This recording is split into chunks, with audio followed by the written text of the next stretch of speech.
எடுக்க உதட்ட சுத்துமடி.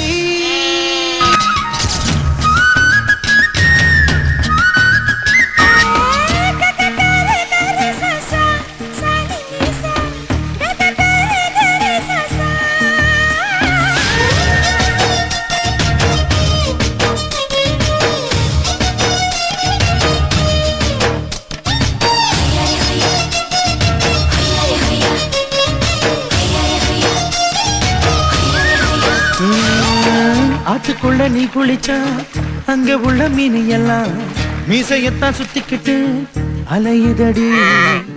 ஆட்டுக்குட்டி கூட இப்ப தாடி ஒண்ணு வச்சுக்கிட்டு ஒரு தலை காதலுடன் திரியுதடி.